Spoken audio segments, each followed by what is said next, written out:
सीधे चलते हैं टोक्यो, जहां पर इंडियन कम्युनिटी से प्रधानमंत्री इस वक्त मिल रहे हैं। आपको सीधी तस्वीरें वहां से दिखाते हैं।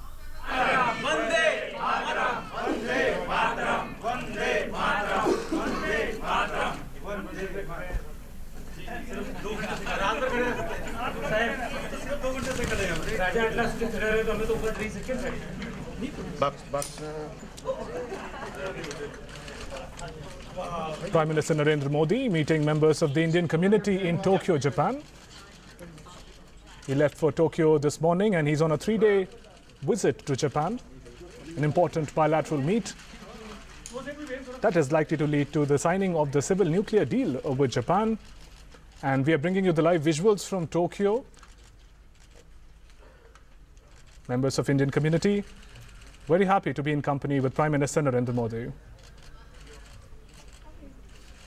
और इस वक्त रात का वक्त है टोक्यो में, और इस वक्त भारतीय समुदाय के लोगों के साथ प्रधानमंत्री संबोधित करते हुए, बातचीत करते हुए, इंटरैक्ट करते हुए और मिलते हुए एक जो भारतीयता की भावना है, वो जब भी विदेश यात्रा पर प्रधानमंत्री जा रहे हैं, जो भारतीय समुदाय के लोग हैं उनको एक सूत्र में पिरोने की कोशिश, एक साथ बांधने की कोशिश और एक ही राष्ट्रीयता की जो भावना है उससे सभी को जोड़ते हुए अपने आप को भारत के साथ वापस जोड़ने की कोशिश करते हुए ये जो मुहिम जो चलाई गई है उसके तहत अरुण शर्मा हमारे साथ इस वक्त जुड़ रहे हैं।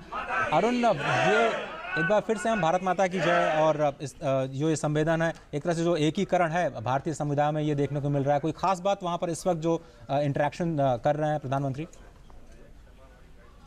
जी बिल्कुल सही कह रहे हैं आप। भारत माता की जय की जो गूंज है वो यहाँ पे भी सुनाई दे रही है एक तरह से। प्रधानमंत्री नरेंद्र मोदी का काफी गर्मजोशी के साथ स्वागत यहाँ पे किया है भारतीय लोगों ने। आपको बता दें कि लगभग 29,000 के आसपास भारतीय यहाँ जापान में बसे हुए हैं, जो कि अलग अलग सेक्टर्स में, अलग अलग क्षेत्र में काम कर रहे हैं। लेकिन सबसे महत्वपूर्ण बात यह है कि प्रधानमंत्री नरेंद्र मोदी जहाँ भी जिस देश में जाते हैं वहाँ पे भारतीय उनका पूरा गर्मजोशी के साथ स्वागत करते हैं। शायद भारत के अपनेपन की उन्हें याद आ जाती है, शायद भारत की याद वो ताजा करा देते हैं प्रधानमंत्री Narendra Modi.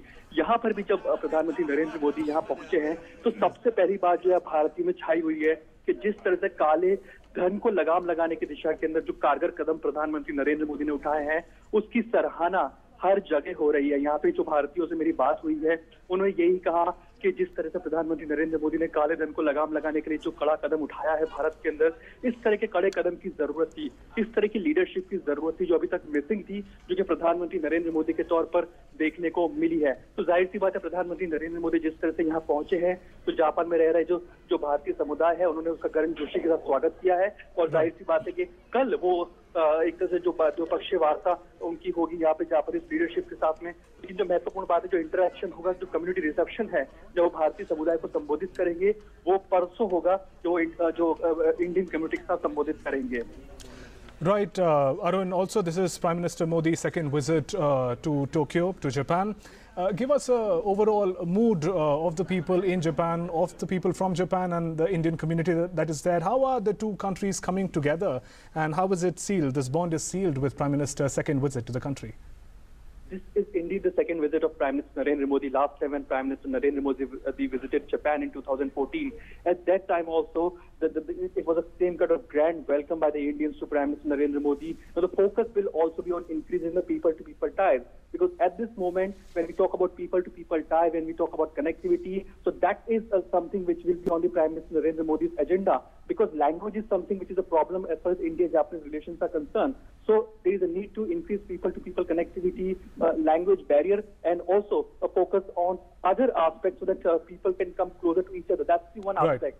Talking about the other important engagements in bilateral, if we talk about nuclear and defense, will be top on the agenda of Prime Minister Narendra Modi's visit, because last time in 2015 when Japanese Prime Minister Shinzo Abe visited India, at that time high-speed trains were much talked about and 16 agreements were... Right, Arun, thank you very much for joining us with those inputs and bringing those live visuals from Tokyo.